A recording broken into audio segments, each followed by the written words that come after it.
Good morning, everybody. Happy Friday. Welcome to session 3 out of 3 of our Landlord series. I'm Jessica Kubicki. I am with the Housing Collective. I'm actually really excited. Today is a different type of session. We are actually going to, and we have an amazing landlord that I am going to have introduce himself in a second, who is going to talk about his exact experiences because he does work with us. And really excited to share that. But before we do, I would love for my amazing colleague who also co-hosted the series to introduce himself. Jared. Hi, good morning, everybody. Excited to have all of you with us this morning. I'm Jared Bruzes. I serve as the Chief Impact Officer of United Way of Greater Waterbury, and an organization that really loves to foster and support great community work, including working alongside some really fantastic landlords who have been so supportive of our system here in many different ways. So we're excited to have all of you and really excited to have Joe to share your expertise and the work that you're doing in our community, which is really impactful and ensure that we're supporting everybody. So looking forward to the conversation. Thank you all. Great. Thanks, Jared. All right. So, Joe, I would love for you to introduce yourself. And then maybe if you can just dive right into the experience that you've had in working with the CAN, which Right. is the homeless response system, right? Just I know sometimes we use a lot of acronyms. Right. And what kind of housing programs you've had experience with so far. Okay, yeah, thank you for the introduction. Thank you for the kind words. And yes, today I'm on vacation, but you know what, this the call means important to me. So I'm in my car. I apologize. I'm not in front of a desk, but it's now raining in South Jersey. It is what it is. But I'm here. I appreciate everybody. I started the business of a long time ago, back in 2000, going into buying and selling houses. But the thing that I wanted to do is create housing for everybody. That was my models since day one. I started out with renting out to college students, and that's what began the whole career of supplying houses. So what had happened is, long story short, I had a piece of property in Bridgeport that we were fighting the city for years. I mean, that's another story for a different day, which is zoning. But we were fighting the city for years on this property. And lo and behold, we could have put 10 condo units there. They didn't want students there. They didn't want, condos there, even though I had condos all around me. So I said, what could you put there? So they said two-family houses. So what had happened is, I get a call from somebody from MHC inquiring about the property.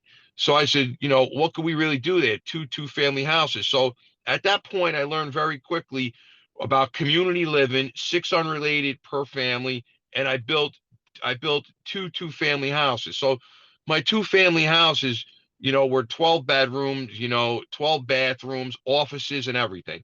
So I got into it on that sense. But what I really wanted to accomplish is working with agencies, helping out individuals that need help. It's very important. And I always look at it like this. I take all, I don't look at background checks, credit, or anything like that. But what I do look at is a system. Without our caseworkers, the system don't work. I mean, it's just, we need people behind us to help these people that we have. I work with the housing collective, people from the YMCA, Operation Hope, unbelievably great people, unbelievably great people, and all these great people help out people that their families don't want them. It like brings a tear to my eye. I have people in my houses that I go to my houses. I'm a very active landlord. My houses are clean, they're neat. I keep on top of them. I see the clients there all the time.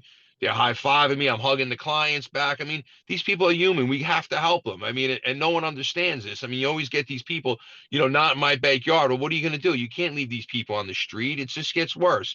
So, I'm all for now, getting out of Bridgeport a little bit, going into Waterbury areas, going into West Haven, kind of getting out of the multifamily, two-family market, and building, three or four, story high, buildings, to house our clients in. And that's exactly where I want to be. you know uh the bottom line is, I want to help the cause. I think everybody should have food on the table, and everybody in the world should have housing, regardless of race or what you look like and everything like that. You need to have food on the table. You need housing. You're muted, Jared. Thank you. I appreciate that. Joe, that's really impressive, right? It really just speaks to not only your character, but recognizing that people should have dignity, right? And respecting them to the level that you do. Not only do you care about them, their well-being, but also showing that dignity of the type of housing that you create, right? Having that mindset of having a clean, safe place, and that relationship you build is really important. And we hear that also from other landlords, and other landlords have expressed a real benefit of working with us as a system. Joe, from your perspective, do you mind sharing kind of a little bit about what you see as a benefit of working alongside the homeless response system or the coordinated access network?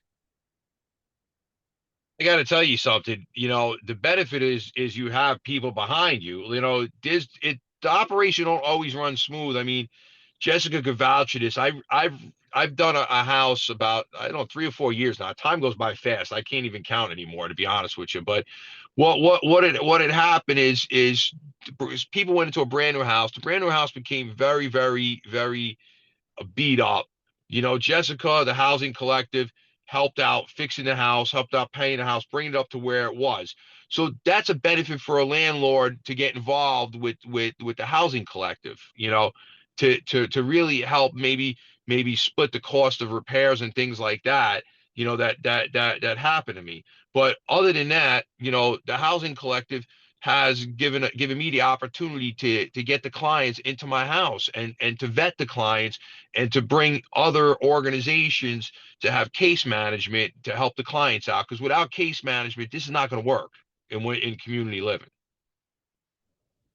Do you mind talking a little bit more about that, Joe? Like, what has been your experience, and what level of supports have you been able to receive when you might have had some challenges with some of the tenants that you're working with, and the support that you're getting from the case managers? The case managers visit the clients weekly, to make sure they're working, they're getting a job, they're doing their laundry, they're cleaning, they're keeping the house clean and things like that. That's and really, pushing the client to leave the current situation and be on his or her own, in the future. And I think that's important. So agreed. I just want to throw out there only because I can only imagine the number of emails I'm going to get in about 30 minutes about like, hey, can you pay this landlords? Like whatever. I just want to clarify. We had some additional funding last year that allowed us to collaborate with Joe. It doesn't mean that we can't ever do that. I just wanted to flag that piece. But we definitely want to help landlords when we can, right? That Just goes to speak, though, to just the reality that the system is trying to advocate for our landlords, because we yes. recognize that landlords like Joe are such an important part of the work to provide support. So the best that we can, we try to think outside the box to make sure that the system is supporting the landlords in many different ways. That was just one example of a pilot that the Housing Collective was forward thinking on, trying to think about different ways to make sure that landlords are supported. So if there are any challenges, there's other different options and solutions there, which is really a great thing that the Housing Collective is doing. No, and appreciate that. Thank you. Um, so Joe, let's spin it a little bit, right? Like I don't want this to come across that we totally, there's no negatives, right? I imagine there's certainly been some challenges as well, right? That's maybe part of it. Can you talk about some of the challenges that you have experienced, whether it's with the building, the clients, anything that you want to flag? It allows us on the other side to really make sure that we're addressing the needs of the landlords because we've come to a place where we really need top landlords who, to your point, keep units clean, care for the tenants, right? We need to really remove ourselves or move away from you can't, we have subsidies that maybe don't cover what you could get elsewhere. And so we end up getting subpar units, right? And so Right. what are those challenges so that we know how we can address them in the future? That's really good. There's a couple different options I'm going to talk about. The challenge is number one is to get the units filled. We're always looking to get the units filled on a timely fashion. A lot of times, in the past, I've waited, I waited. Landlords can't wait. Number two is I look at it like this. Market rate is market rate, and then and sub level rate is sub level rate. The landlords need to get some kind of break on interest rate or something like that so we can give the discount. I always give a little bit of a discount because I like the longevity, I like the longer term lease and things like that. But the numbers sometimes don't work for landlords that have just purchased a building or have not owned the building for a long time. And that's an issue. Right now, I got to tell you, you know, investors are paying 8% for interest rate. It's a tough margin. It's a tough margin, even at market rate. It's a tough margin, to pay bills. It really is. That's an issue. So if you don't mind, actually, because I feel like this does come up, and I think sometimes it can get really confusing. Can you just talk about, as a landlord, the increased cost? Because you're just talking about that, right? That you guys have incurred since COVID, that now impacts why rents maybe have to increase more than what they were before. It's very simple. It's supply and demand. There's nothing out there, right now. But as a landlord, you know what? The taxes are really ridiculous. I mean, in the city of Bridgeport and West Haven, Waterbury, where I'm at, the taxes are so high. And the thing is, if I'm gonna talk about, just an example. These are examples. I mean, everybody's at like 1100 to 1200 to 1400 for a one bedroom or studio, depending on the area. That's the going rate, and that's what pays the bills for the landlord. Listen, I would love to do it for 500, 600, but the thing is tax break, electrical break. Those are the biggest challenges ever. And then the last couple of years, like maintenance went up and things like that. Gas and electric definitely went up. Electric is through the roof. It's ridiculous to electric. That's one of the challenges over there. And then you have clients in our buildings that they need help, they need support, they need a lot of love they need. But the bottom line is, like, our water bills are extremely high. I mean, they might go and do a one sheet of laundry or one t-shirt or something like that, run the water bill up. So that makes me switch everything around to put coin operated in, so it's controlled a little bit better. So there's some answers there, but those are the challenges that we become. It's very, very expensive, through interest rate and through taxes to keep the rents the way they are. Yeah, thanks, Joe. It makes sense. And some things that we're also hearing too is the increased cost of the insurance, right? Which have really skyrocketed in many different localities, and the cost of insurance on the commercial side is going up, which makes things even more difficult for folks. Um, and so part of that conversation you had alluded a little bit to around cost. And so sometimes we hear from some of the local landlords that the fair market rate that they're able to get for the subsidy doesn't necessarily match what the actual market rate really is. Can you talk about what your experience is with some of the different programs that you're working with? Is that true? Have you been able to get the um, the the resources that you're looking for to make sure that it works for you? No, absolutely not. I struggle every day in getting resources. My number one problem is getting money at a fair interest rate. You know, I'm here working, below market value, which I want to do, and I chose to do that. But I'm not getting any help anywhere. It's like, I'm putting units up in Bridgeport right now. They're going to be beautiful, and the market rate for one bedrooms, I think, in Bridgeport, are 1,800, something like that. I could do them for less, as long as I get something someplace, with these to cover the expense of the house, because you got to remember, the mortgage rates are 8% 8.5% right now. That's the issue.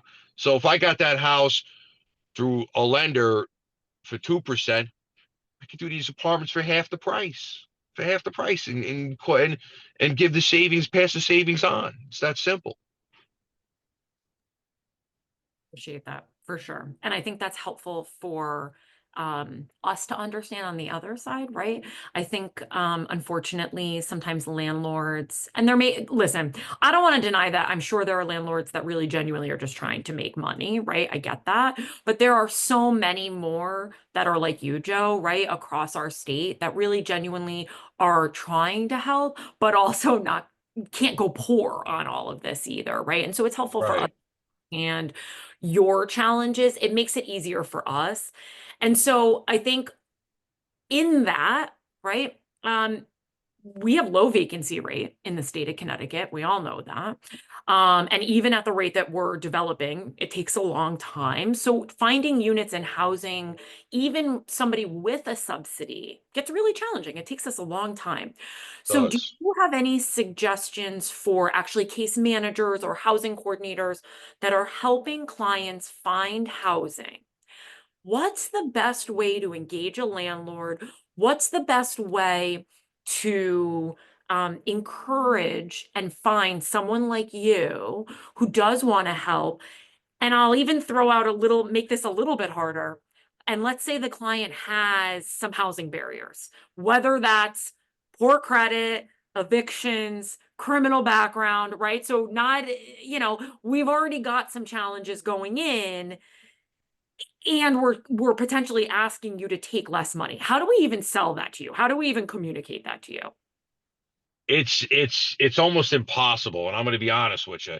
All the landlords I know are not like me. I'm not greedy. I just want to eat at the end of the day. It's like these landlords are putting up these big buildings. They want big dollars because they can't make no money on these buildings. And I'm learning that bigger is not always better. But the bottom line is this: if you could come up with a program, through the state or through anything like that to get us maybe a tax break on the housing or the building, and maybe a lower interest rate, I think that'll be really good to take less on the rent. Because I talked to a lot of people at MHC at one time. Those buildings that I did for them, if I did them today, I couldn't afford to charge them the rent that they're paying from 5 years ago. I just couldn't. Everything worked out so perfect there. I got great tenants. That organization is awesome. My interest rate on that property is like 3%. I mean, it's just it works. It works perfectly. So Joe, for um, a lot of the conversation that you've been talking about is kind of on the building side of things, right? And the acquisition of new stock, which is really important. And we want to make sure that the portfolio is new and fresh and making sure that it's habitable places. But for those smaller landlords, right? So those folks that may not have as many units as somebody like yourself that might just maybe own one or two, three family homes in a community to help supplement some of their income. What's kind of some of your advice to them, which is a little bit different than some of the larger landlords that might have a really deep portfolio that is able to absorb, maybe a loss here or there. But what would you suggest, and how would you suggest working with the CAN system with some of the smaller landlords in our community, which is really kind of the majority of the folks that we're working with?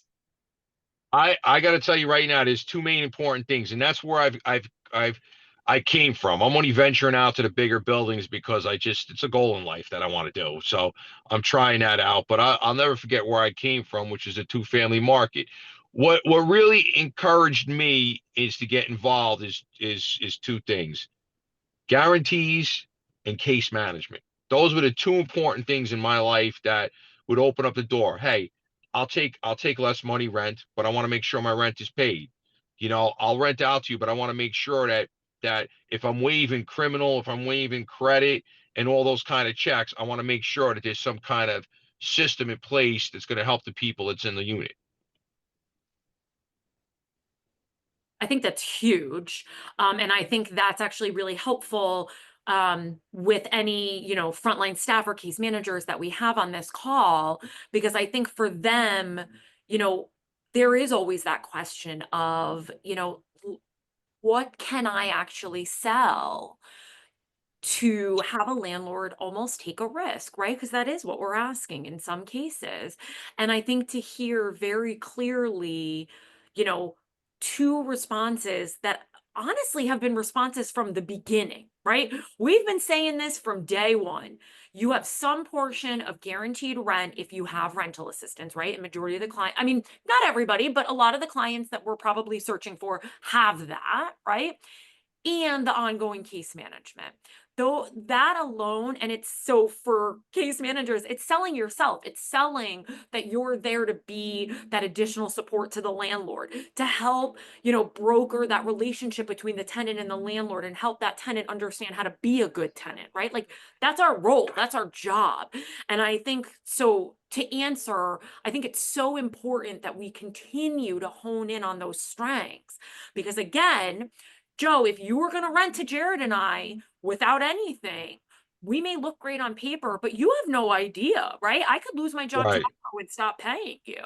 So at least then the person that's working with Jared, right, and has a subsidy, there's something guaranteed no matter what, right? And I think that's the area that sometimes maybe we miss in really selling, and maybe it's a missed opportunity for It us. it could be, but we learned in the past that through rapid rehousing, that's one. But what really sells this to landlords, and it sells me on this is having a program. It's having a program. That even buffers it even different. So now you got clients in there, then you got a program in there. The landlord's going to feel very comfortable. Give a break to the program, and that's it. So You know, talk to a little bit about, you talk about the relationships, right, with case management. You keep on harping on that. And I wholeheartedly agree as a former housing provider myself, those relationships with landlords that I had, I can't tell you how many times I didn't really, Joe, have to look a lot for landlords because I would get the text from the landlords. I've got this unit, right? Because of that relationship.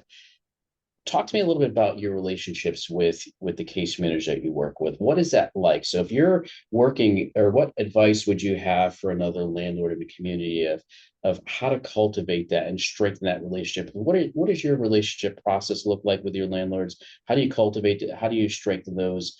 What does it look like for you? hey, you know what? I look at it like this, very simple. You just have to have a personality. I mean, you gotta be friends with your case managers. It's a friendship. You got to know what's going on both sides. Of the fence with case management. You got to know who's in there, what they're doing. And that's what I believe in. The case managers are just won't without them. I don't think the program really works. Even through the programs, I know a lot of the case managers in the programs that are through RMP and through MHC. I mean, they really do a wonderful job, and they help these people. And if there's a problem, they call me up. If they need something, they call me up. I take care of it. That's Awesome. great. So just a reminder, I know that it has been posted in the chat a couple times, but we have Joe here. So if anybody has direct questions that either Jared or I haven't asked, or you want to dive in a little bit more, feel free to do that. So Julie actually Right. asked a question. Gonna go back a little bit macro, but I think it's a good question to ask. And I'm wondering actually, Jared, this may be something that you want to answer too. But given the current cost of money to the banks, has anyone asked a local bank or credit union with an understanding that the big nationals are really out of reach to offer a special lending program for development of affordable housing? So, for example, the Fed funds rate today is 4.33%. So I'd love to hear your thoughts, Jared, and then maybe Joe, if you have any thoughts on it too. Yeah, so it's great. It's funny that we're having this conversation. I was just having this a conversation with some lenders yesterday afternoon, right? So, yes, to answer your question, there are some opportunities, and there are also other programs where there are community investments where there might be a significant bucket of cash that is given to nonprofits who are able to borrow against that and pay back towards that at a very reduced cost, because to Joe's point, those interest rates really get kicked back on the overall cost of housing to consumers and tenants. So having as low of an interest rate as possible, right, keeps the cost, the housing costs down low, the regular monthly payments that are made, which means then that landlords are able to pay, are able to charge their tenants less because their operating costs are less, right? And so there are a number of different programs that are out there for those that might be interested. You're more than happy to reach out to Jessica or I, and we're happy to help make some of those connections. There are pre-development dollars that are out there in the community to get projects up and running, and then there's also post-development money as well. So depending upon what the developer's needs are, there are resources. And also for the smaller landlords that are looking to buy maybe just that one additional property or two additional properties. So there are different resources that are available in the community to help make sure that there is enough housing stock. The challenge, though, is making sure people are aware of them. So folks like Joe, who are doing some really great work in our community, have access to some of that capital at a reduced cost so that folks like Joe can continue to develop beautiful units in the community, have robust, vibrant downtowns, and also there's some resources for folks in the suburbs as well. So it's not just in the inner cities that some of these resources are for, but also outside of them. So there are a number of organizations on the nonprofit side of things that are looking to help folks like Joe and other larger landlords and smaller landlords with development. This is the first time. This is not the first I'm hearing of it. I hear this all the time, but I don't know where to look for it. It's like, for example, I'll be honest with you. I'm doing a project in Bridgeport right now, and it's going to be it's going to be, through zoning, it's 10 units. I could get another 4 units, but you know how that goes. But anyway, that's got to be refinanced, down. It's right now it's on a private money to be built, and it's a lot of it's a lot. It's double digit interest rate. So to get something in the fours or the sixes or the fives to get subsidy on the mortgage to put people in there, below market rate. I mean, that's a home run for me and everybody. So I mean, I would love to learn more about that. Even behind you, where you're sitting right now, behind you, there's 100+ units I'm going to build there. I definitely need, without a doubt, help. I mean, I'm going to be honest with you. I mean, it's help. I need help to do this. It's not easy. Right. And that's the important part of partnership, right? And so, we were talking about earlier, like how the coordinated access network is able to provide support and how the housing collective has really done a really great job in its strong leadership and advocacy for the homeless response system. That relationship between the system and landlords and tenants is really vital. And it's a bit of a, that strong network where we're all in it together and we're all supporting each other to make sure that that common goal is pushed along at the same time. I think that's really one of the strengths and benefits of working alongside the coordinated access network is we can help folks like you, Joe, right, with getting access to some of that information that we might have. And in turn, it provides a really great space for our folks who need access to these beautiful units. Well, you know what it is. It could be timing. It could be perfect. I got one right now where they're laying the footings on, and I got one that we're gonna start laying the footings on in your backyard. So it's all. I'm ready. I'm ready to sit down. I'm ready to plan. I'm ready to put units up, but especially in Waterbury. I mean, it's a huge opportunity in Waterbury. I tell everybody this.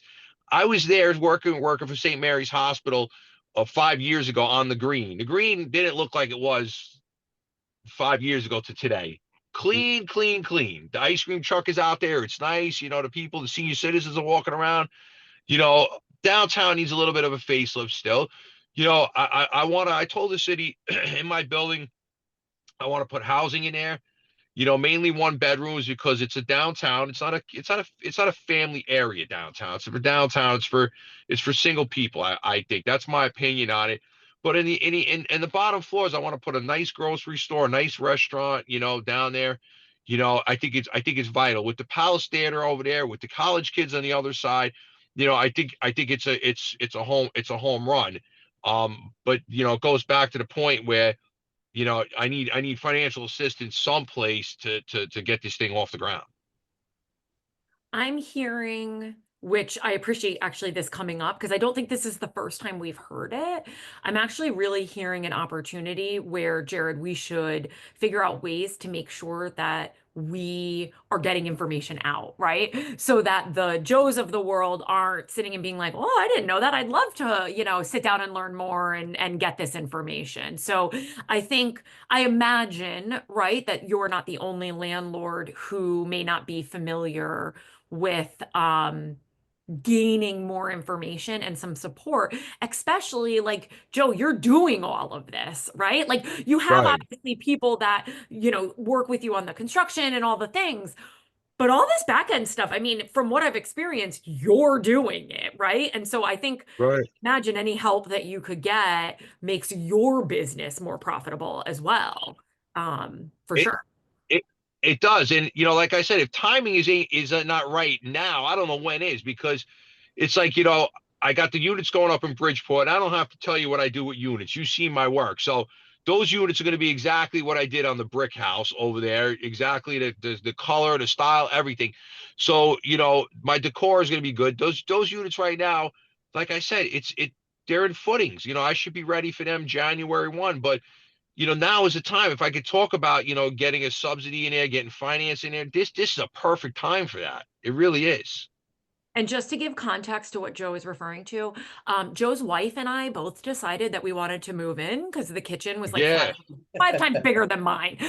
So like Yeah. beautiful, beautiful units. Like I'm not I, exaggerating in any way, shape, or form. I'll be honest with you. I got in trouble for that one because she walked into the house and she's like, "Oh my God, this kitchen, the bathrooms are better than ours."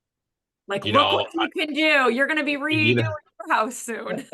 it's one of those things. I just take pride. I take pride, and I just keep going and going and going. And they're going to be real nice. I got good people behind me that work. My carpenters, framers, finish people. They're really good. And That's I awesome. think part of that, which I love to hear, Joe, is it really provides a level of dignity and respect, right? So if we're moving folks into places that really aren't habitable, right, are really substandard, really, what does it say about the dignity of that person, or the fact that people actually care and respect them and give them hope, right? And I'm a firm believer, if you take care of something, you take care of someone, they're going to take care of you as well, right? But the opposite is also true. And if you show that you don't care about your units, it really shows a real disdain for the tenants that you're putting in there, that you really don't care about them, right? And so I think it works both ways. And I think part of your success is the fact that you do care, right? Not only do you care about your tenants, right, but you also care about your building because it's important. It's a huge investment that you have that you really want to protect, maintain, and support, which in turn shows a level of respect for you from the tenant perspective, right? And so that relationship is really vital. And I firmly believe, I always remember, like my dad always saying, you always leave it better than you found it, right? And Yeah. Oh, so oh yeah. Yeah, I agree. yeah, and so the tenants do that for you, right, in a real tangible way for the most part, because they see you, they see your folks there, they see that you care about it, that they can go to you if they need something, and that really means something. And that's the type of landlord that we as a system are looking for, right? To show dignity and respect to our folks, just because they may have had a housing crisis or they might have some type of challenge, might could be a disability or something like that, they still deserve the same housing respect as everybody else does, right? They just might have a bit of a challenge or something like that. I agree with that. I put out a really good product to turn people's lives around. That's the way I look at it. You don't want people to live in a bad neighborhood. You want to give them equal housing opportunity. I agree with that wholeheartedly. Yeah. So a question came in, and I love Julie for asking this. I'm gonna ask it, but then I'm gonna make it a little less pointed to those. But obviously, hearing you, she's up in the Torrington area, and of course, is like, can we interest you in coming to Torrington and Winstead, right? So instead of directly that, what makes you decide what towns you want to work in? Wow, that's a fully loaded great question. I know. And And just remember this is recorded, so don't go that's too a, rogue that's on all us, right. Joe. I like it being recorded. The one thing is there's a word called zoning, and that's an issue. I got to tell you, I will never do business in Bridgeport again. I know we Never, yeah. never, never, never. Waterbury, they're open arms, great people. West Haven, great people. Torrington and those areas, great people. They want progress. They want it. They want it. So I want to go give it to them. I want to be married to them. I want to live there forever. I mean, that's the thing. I always tell my family I'm putting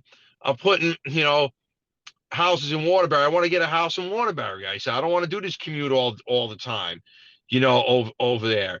It's easy. People want to work. People want to make a difference in these other towns. That's what you have to look for. That they're not always saying no, no, no, no, no, and they're not giving you a hard time. That's helpful. So I heard that you are open to Torrington. So there you go, Julie. I think that sounds great. Which is Yes, I definitely am. so I think obviously zoning, right? We hear that all the time. I know some of us have certainly experienced some of those challenges as well. I know we can't always change zoning. Um, I think there's opportunities there. I don't want to dive into that too much, but is there anything else outside of zoning, right? Is it certain population sizes? Like, are you looking for major cities? Are you looking for areas that have vibrant downtowns? Like, is there anything else that kind of you gravitate towards those communities, maybe over others? I I like areas that are on a comeback, like downtown Waterbury. I like areas like that. But I'm not opposed to going into a rural area and building it either. I'm just not. I mean, sometimes that's a little bit better because you can start fresh and new with everything. I'm putting up a brand new building and at 43 South Main Street in Waterbury. I'll have the biggest and newest building in the city, and I have some buildings that are beautiful that are rehab, and I got some that should be coming down. So those are some of the challenges. But um, I like rural area too. I really do. I think there's plenty of opportunity. That's fair. Thank you. I want to turn it over to you for a second. We have certainly asked a bunch of different questions, right? We've gone a little more granular, right, into the case management and rents and all of that. And then we've gone a little more high end on the zoning and, financing and things of that. Is there anything that when you're thinking about this, whether you're talking to another landlord and sorry, they're mowing the lawn right next to me. Or Yeah. if they are case managers, is there anything else that you want to make sure people leave with at the end of this conversation that we haven't talked about? Well, I'm going to reiterate one thing, and it's relationship building. Relationship building's first, money comes later. That's the way I look at it. And I always looked at, the more people you help, the more success you're gonna have. I was born and raised on that method right there. So I always tell everybody, give me the opportunity, and I personally will solve the problem of housing in Connecticut. I know I see on the radio, I see on the news they need 100, 200,000 units. Give me the opportunity. I'll build them all. I know how to do it. I know the people that are going to be there. I know the people that need the housing. And you know what? I don't care about the market rate. I just care about getting these people housing, fair housing, affordable housing and food on the table. That's it.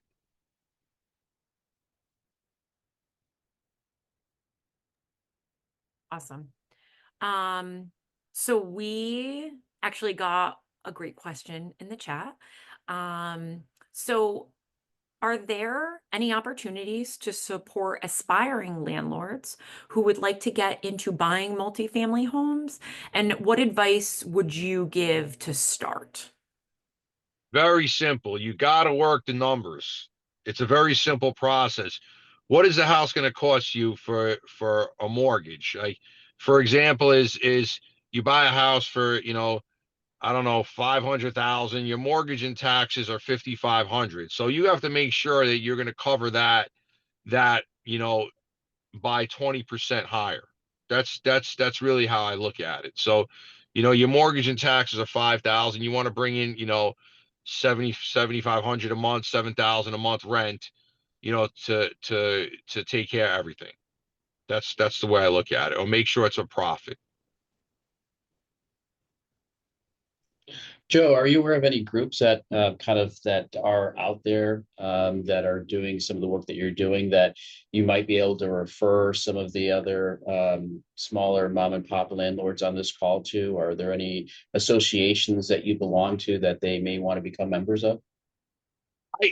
I could try, because I'm going to say, I'll tap myself on the shoulder. Nobody's like me. Nobody has the units that are like me in good areas, and really, really nice units. It's very, very tough. And all these people are like, I'm going to give you the least amount and charge you the most amount. So it's very difficult. My peers are not like me. It's tough, but I might be able to talk to one or two. I think that would be great. The only other thing I maybe would just note is I do know that there is the Connecticut Real Estate Association. I don't, as a landlord, I'm not positive, the what it all entails, right? I just know that the creator or developer of that is actually on our board and he's wonderful. So for that particular question, that might be an option as well, even just to network and gain some insight that way. Just sharing that out as well. Yeah, and I think the other reality is from time to time, we as a system have different landlord engagement opportunities, and participating in some of those is a really another great way to network and also build other relationships. So as we as a system have different landlord opportunities, whether it's forums like this, or sometimes via lunch and learn, or it could also be a landlord engagement event, could be a breakfast or it could be a luncheon. Those are also really great offerings that we as a system can provide to help build some of that network and some of that capacity, and having more conversations so that landlords aren't necessarily feeling alone in this, right? There is a great support system in many different pockets, and getting access to that so that landlords do have access and recourse as needed. It's important to avail yourselves of those things. So we're pretty fortunate to have great folks like the Housing Collective and other organizations. We as United Way also put on different opportunities. So staying connected to our social media is really important, as well as our newsletters, so you can see different opportunities that pop up, so you can get access to those things and you can register and have direct point of contact. That works. And one suggestion, just because my previous life, I used to run a very, very big sales team in multiple states. You know what I know worked the best is happy hour. Happy hour That you get. always works, Joe. So that I would tell my agents, I say, listen, breakfast, nah, dinner, oh, I don't know. Happy hour, yes, that works. Joe, we'll see you at Giorio's right around the corner here. Yep, I'll or luck. definitely be there. I'll definitely be there. Jared, there's another question in, I'm wondering, just because you've been leading some of these conversations, you want to ask that one?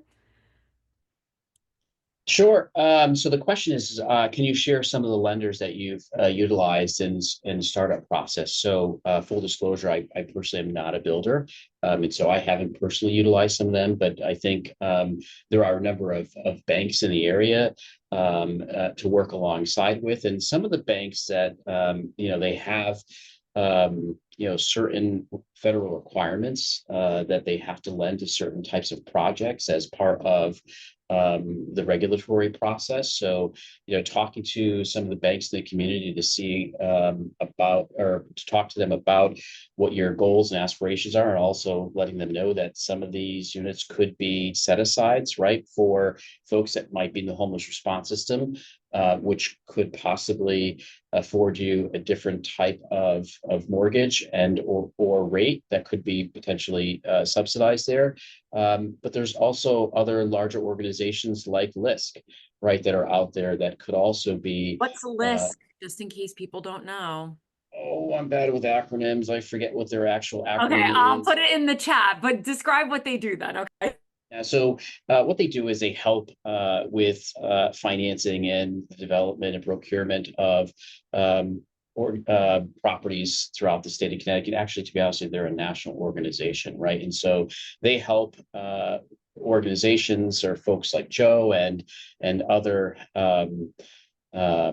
community housing organizations with development work and financing, and also a lot of other technical assistance and some behind the scenes stuff working alongside developers and state agencies and things like that. So again, that technical piece is the resources, the finances, the finance are important, but also having that technical skill set that some folks, especially the small mom and pops, may not have, having that nonprofit, working alongside of you to help you with process and procedure, and maybe even some paperwork and things like that, and maybe some of the legal stuff with some pro bono legal work that might be there for them as well, is really important to many landlords. So LISC is a really great organization that is active not just here in the greater Waterbury area, but throughout the entire state of Connecticut and nationally, that works alongside folks like Joe and other developers to bring to life some really great units for some of our folks. And some of them are set aside, and hopefully it's deeply affordable, meaning that it's based off of one's income, not necessarily just the fair market rate or the FMR. But folks like LISC and others are there. But there's also outside of the box organizations like not just the banks, but we also think about other large organizations. It could be like the hospitals, or it could be other organizations that also might have resources that they're willing to share to help build community. Awesome. Joe, just That is great. wondering, did you have any lenders that you would want to share during your startup process that you I utilized? all the local lenders for me, I had experience with them, but here's the challenge. I'm going to be honest with everybody. It's timing in this. You really want to do something fast, you have to use private money. That's where it is. It's private money because it's quick and easy. You know, um, oh, I'm trying to think. On the brick house next to MHC that I did about 3 years ago, I used private money to buy that house, and we closed in 2 weeks. It took a local bank 6 months to refinance that house at a 50% LTV rate. It was just that's how slow they move. So it's very tough. It's very tough to use a bank, local That is banks. fair. We do hear that a lot, that's one of the challenges, is just the time it does take to develop and get things moving and all of that, for sure. Okay. Um, we're at 11 or 10:50, excuse me. We have a few more minutes. I do want to just acknowledge if anybody has any other questions. I want to open it up. I think we've hopefully been really robust in kind of talking about a wide variety of things with you, Joe, today, and hopefully those on the call are feeling it as well. I guess my maybe last question from my perspective, and then Jared, I'll see if you have any kind of final questions. Um, what happens or when someone's not doing well in housing? They're in your units. It's not going well for whatever reason, right? I know you've had experience with this. So what worked in exiting those clients, right? And do you have any suggestions for us? Because I think one of the big things we do try is, as much as possible, preventing evictions, right? Because it's not helpful for you financially. It's not helpful for the tenants either. And it makes it so much harder for them in the future. Can you give us some insight into that? Yes, and I learned this. That's why I'm building the way I'm building now. Um, Community living, six unrelated, four unrelated, has to be in a program. Don't do it unless it's in a program. It's just every you got four or five, six individual personalities. It's gonna crash. It's gonna crash. So you got to have a program overseeing the community living. Other than that, my personal opinion, what I'm doing now, I'd build studios and one bedrooms all over the place. Everybody has their own door, their own bathroom, their own kitchenette. That's it. That's a secret of success. That's So helpful. Joe, speaking of success, as we kind of close and we wrap up here, Do you mind sharing, something that you're really proud of that, or a family that you've supported that to you is kind of really that beacon of success and kind of the spirit of why you do what you do? Do you mind talking about maybe a household or a family or an individual that you've worked alongside or you're working with, that to you is the model of success? Well, I learned, this is going back, a long time ago, and God rest his soul, one of my biggest mentors passed away. He told me at a young age, he says, why you're successful? Why, he said to me, why do you do what you do? Why? I says, because, I like what I do. He says, no. He says, why do you do what it's because of the money. I said, he said, no, that's not it.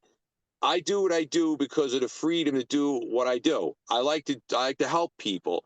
I've learned that, at a young stage. And the more and more that I got involved in organizationals, like with working with MHC and my other organizations, I love all those organizations because they help me help people give housing to. It's all a team of people. That's what works.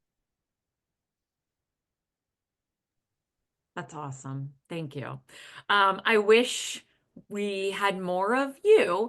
Obviously, I Thank you. think probably others are feeling that as well. You certainly are such a gem, and we are so appreciative and just love the collaboration, Joe, with you. And I think Jared's gonna really enjoy collaborating with you in Waterbury too. We've been really lucky to do that. Um, I want to just personally thank you so much for being here, especially on vacation. We had checked to make sure this date worked, and then you hopped on, and I'm like, oh my God, I'm so sorry. So That's all thank right. you for prioritizing this, for being a part of this discussion, for making the time at the Jersey Shore in your car. And I just you are such a breath of fresh air to work with. Thank you. We cannot thank you enough. Yeah, thanks, Joe. I appreciate you being such an important part of our system. I'm excited that you're continuing to expand and grow here in Waterbury. I know that we as a system are here to support you in the great work that you're doing to help out some of the most in our vulnerable in our community. And at the same time, continue to make Waterbury a great, vibrant community, which I personally happen to love very much. So thank you.